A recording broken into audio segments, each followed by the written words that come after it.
Որում կասենք լավ, ինչքան մենք կարող ենք սա արձանագրել։ Ես կարծում եմ, եթե կա քարերը նետելու ժամանակը, գալու է նաև քարերը հավաքելու ժամանակը, եւ մեր ժողովուրդը սա չի հանդուրժելու երբեք։ Ինչ վերաբերում է Դավիթ Համբարձումյանին, ես ուղղակի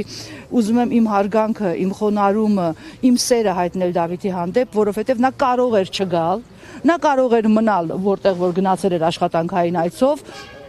բայց ելի եմ ասում, Դավիթը Դավիթ չէր լինի, եթե չգար, որովհետև այս սրիկաներին այդպես սա ուժ է, ինքը ուժ ցույց տվեց, ասես դուք չկաք այնքան, դուք ոչինչ եք, եթե ես ձեզնից վախենամ ու գամ։ Դրանով Դավիթի վարկանիշը ռեյտինգը մի քանի անգամ նախ բարձրացավ, դրանով անվստահության գործընթացի հնարավորությունը մի քանի անգամ բարձրացավ, որովհետև Դավիթը սովորական համայնքապետ չի, Դավիթը անվստահության գործընթացով ներկայացված ՀՀ վարչապետի թեկնածու է, որը պիտի ժամանակավոր կառավարություն ձևավորի, ես չեմ ասում անցյալ ժամանակով կամ ապառնյով, դա լինելու է, որը ձևավորելու է ժամանակավոր կառավարություն եւ հենց այդ ժամանակավոր կառավարությունն է իրականացնելու արտահերթ խորհրդանական ընտրություններ առանց Նիկոլ Փաշինյանի ԿՊ-ի։ Ինչքան էլ ուզում եմ այդ մուրճը ճոճի, ինչքան էլ ուզում եմ լրբանա կներեք, որտեղ ինքը լրբանում է ետերից, ինչքան էլ ուզում եմ այսպես վախի մթնոլորտ ձևավորի, ինչքան էլ այս վնգստացող դատավորներն ու եւ իրավապահները անհասկանալի կենթանիներ, անհասկանալի կերպարներ, որ դիմակավորված նույնիսկ աչքերը չի երևում։ Ես չեմ հասկանում, դրանք հայ են, հայ չեն, այլ ազգի են, որտեղից են ներմուծվել, որտեղից են բուծվել, ինչքան էլ դրանց բերի, վախեցնի եւ ուժ ցույց տա, իր գնացքը արդեն գնացել է։ Ես ուղղակի խնդրում եմ մեր ժողովրդին զինվել համբերությամբ, հավատալ ընդդիմադիր այն գործիչներին, քաղաքական այն ուժերին, որ իսկապես ազնվորեն անվստահության գործընթացը ուզում են իրականացնել, հավատալ ընդդիմադիր այն ուժերին, որ իսկապես ազնվորեն ուզում են իրականացնել իշխանափոխություն եւ ոչ թե ուզում են մանդատ եւ ոչ թե ուզում են Նիկոլի պարլամենտում մի քանի մանդատ ունենալ եւ կանգնել այդ ընդդիմադիր ուժերի կողքին։ Ես կարող եմ այսպես պարզերես անկեղծորեն ասել, որ այդ քաղաքական ուժերից մեկը Հայաստանի Հանրապետական կուսակցությունն է։ Եվ այստեղ երկրորդ կարծիք չկա, որտեղ Հայաստանի Հանրապետական կուսակցությունը 18 թվականից ի վեր խոսում է, բացատրում է, ներկայացնում է, համոզում է, որ Նիկոլ Փաշինյանի իշխանությունը միայն չարիք է բերելու, այս 7 տարիներին մենք տեսանք, որ իրոք Նիկոլ Փաշինյանի իշխանությունը միայն չարիք է բերում այս երկրին։ Եվ ինքը պիտի գնա, եւ ինքը պիտի գնա ժողովրդի ճնշմամբ, ժողովրդավարական ճանապարհով, սահմանադրական ճանապարհով, որովհետեւ երբ որ մեկ անգամ մենք փողոցով մեր ժողովուրդը միամտաբար հավատաց եւ կանգնեց Նիկոլի կողքին, այս անգամ դա չի լինելու։ Այս անգամ մեր ժողովուրդը ավելի խելամիտ է լինելու եւ խելամիտ մերժելու է Նիկոլին եւ նրա իշխանությանը։ Ես այն տեսեք դուք էլ նաեւ նշեցիք, որ Հանրապետական կուսակցությունը առաջ է քաշել քաղաքական գործընթացը, մասնավորապես իմպիչմենտի գործընթացը։ Ընդդիմությունը բայց ունի պլան B, որովհետեւ ամենայն դեպս այս պահի դրությամբ մենք ընդդիմության կողմից, այսպես ասած, իմպիչմենտի գործընթացի վերաբերյալ գործուն կամ ավարտին հասցնելու գործողություններ չենք տեսնում, իսկ Նիկոլ Փաշինյանը հայտարարել է, որ կիրակի օրը կրկին գնալու է պատարագի, նախորդող կիրակի օրվա պատարագը անվանել էր նորոգման պատարագ եւ գաղտնիք չէ, որ իրենք գնալու են մայրաթոռ, եթե իմպիչմենտի գործընթացը չհաջողվի, ձայները, ստորագրությունները չհաջողվի դնել այդ փաստաթղթի տակ գործընթացը սկսել եւ ավարտին հասցնել, ընդդիմությունը ինչ այլ ալտերնատիվ տարբերակներ ունի։ Շնորհակալություն այդ հարցի համար, վստահաբար ընդդիմադիր այն ուժերը, որոնք իսկապես գնում են անվստահության գործընթացի, ունեն տարբերակներ եւ որևէ քաղաքական ուժ չի կարող մտնել այս քաղաքական սահմանադրական գործընթացի մեջ առանց այլ տարբերակների։ Այստեղ երկրորդ կարծիք չկա։ Նիկոլ Փաշինյանը այո, կիրակի օրը նորից է տանելու, իր ուզածը հետևյալն է, ինքը այնքան արդեն պարզունակ ու պրիմիտիվ է, որ արդեն բացահայտված է իր տրամադրությունը, ինքը ուզում է տանել քաղաքացիական բախումների, ինքը ուզում է մեր ժողովրդին տանել քաղաքացիական բախումների, Նիկոլի սիրտը արյուն է ուզում, ինքը դա չի ստանալու, որտեղ ինքը գնալու է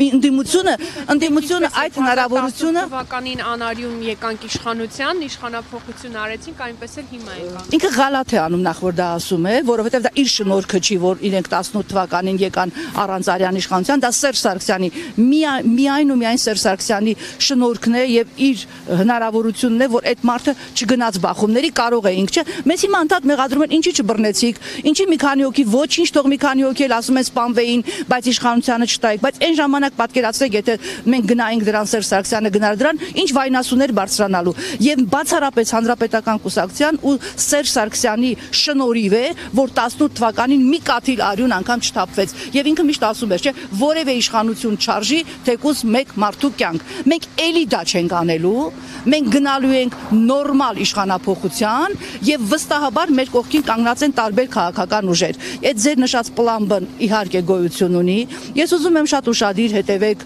առանց շատ փակագծեր բացելու Հայ հեղափոխական դաշնակցության որոշ հայտարարությունների եւ արտերկրում եւ Սփյուռքում եւ Հայաստանում դաշնակցական կառույցները արդեն ընդվզում են։ Ես ուզում եմ ուշադրությամբ հետևեք Եվրանեստի այս օրերին ընթացող Երևանում նիստերին, թե ինչպես են Եվրանեստի падգամավորները այդ պատվիրակության ներկայացուցիչները արդեն մատ թափ տալիս Նիկոլ Փաշինյանի իշխանության եւ այս բռնաճնշումների վրա, երբ որ ասում են, որ քաղաքական հայացքների համար ստատուս գրելու համար չի կարելի մարդկանց բռնել ու այդքան վայրի ձևով գցել գետնին եւ տանել։ Ես ուզում եմ ուշադրություն դարձնեք նաեւ Գյումրիում տեղի ունեցողին, երբ որ 40-ից ավելի մարդու ուղակի բռնել տարել փակել են, նաեւ անչափահաս երեխեք կան, Գյումրին նույնպես արթնացած է, Գյումրին հասկանում է իր սխալները եւ Գյումրին նույնպես ոտքի ականգնելու, ինչպես ամբողջ Հայաստանը։ Եվ այդ պլան B-երի մասին ես միշտ եմ ասում այս մասին, մենք եկեք այդքան միամիտ չգտնվենք, որ բոլոր փակագծերը բացած ներկայացնենք, մատուցենք այս իշխանությանը։ Վստահաբար ընդդիմությունը ունի քայլերի հերթականություն եւ դա իրականացնելու է, բայց որևէ մեկը հույս չունենա, թե ընդդիմության քայլերը լինելու են հակաժողովրդական կամ լինելու են արյունոտ կամ բան, հակառակը ընդդիմությունը գնալու է սահմանադրական ճանապարհով եւ այդ ճանապարհով մենք Նիկոլին հեռացնելու ենք։ Չի կարող չարը անվերջ լինել։ Եվ մենք դա անելու ենք, որտեղ հակառակը մեր երկրի կործանումն է։ Մեր ժողովուրդը սա արդեն հասկանում է։ Եվ եթե մի 10% Նիկոլ Փաշինյանը ունի համակիրներ այսպես կոչված, դա իր ադմինիստրատիվ ռեսուրսն է։ Դուք տեսաք, Օհանավանքում ինչ տեղի ունեցավ, մի քանի տիկնայք, որոնք հետո բացահայտվեց, որ դրանք կոնկրետ աղանդների ներկայացուցիչներ են։ Նրանք աշխատում են համայնքներում, նրանք աշխատում են քաղաքապետարաններում կամ կառավարության ինչ-ինչ օղակներում, բացահայտվեց, որ այդ կանայք, այդ լրագրողներն են անում 4-րդ իշխանությունն անում, ես ինքս նայում եմ եւ լրատվամիջոցներից եմ դա տեսնում, որ դրանք այս կամ այն աղանդի ներկայացուցիչ են։ Հիմա իր հույսը այդ աղանդներն են։ Իրահույսը այդ աղանդներն են։ Հայ ժողովուրդը ճակատագրական ընտրության առաջ է։ Այսօր հայ ժողովուրդը պիտի բացատրի, պիտի ապացուցի, որ ինքը ավելի ուժեղ է, ավելի ճիշտ է, քան որևէ բաշի բոզուկ եւ որևէ աղանդավոր։ Մենք պիտի հաղթենք Նիկոլին եւ հաղթելու ենք վստահաբար։ Խնդրում եմ չկասկածեք։ Պարզապես մենք պետք է լինենք միասնական։ Պարզապես ընդդիմության են թևերը, որ միացել են անվստահության գործընթացին, պիտի իսպես չնստեն սպասեն, որ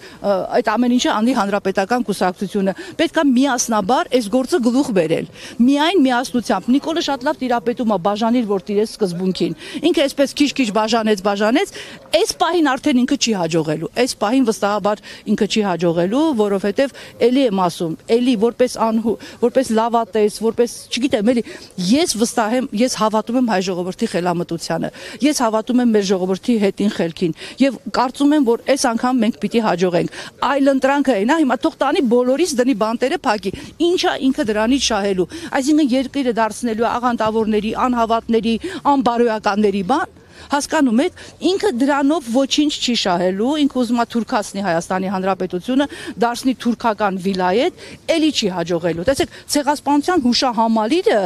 ինչ այլանդակ ձևով ավիրել են, ինչ այլանդակ ձևով քանդել են։ Անցած օրը Արարատ Միրզոյանը հայտարարեց, որ հրավեր են ուղարկել բանավոր Էրդողանի եւ Ալիևին, այդքան էլ ճիշտ առողջություն։ Այս վերջերս ես անդադ մի բան ասում եմ, դու պրշտում ես, զգում ես։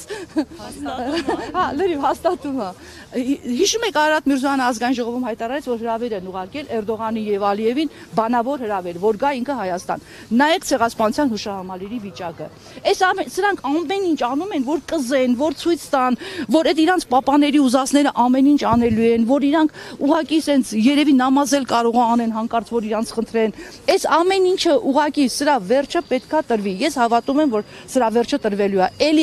Էլի եմ ասում, ընդդիմությունը գնալու է սահմանադրական ճանապարհով, օրինական ճանապարհով եւ օրինական ճանապարհով այս իշխանազավթներին հեռացնելու է իշխանությունից։ Ես եմ 24 հարգելի հետևորդներ, մենք ուղիղ հեռարձակման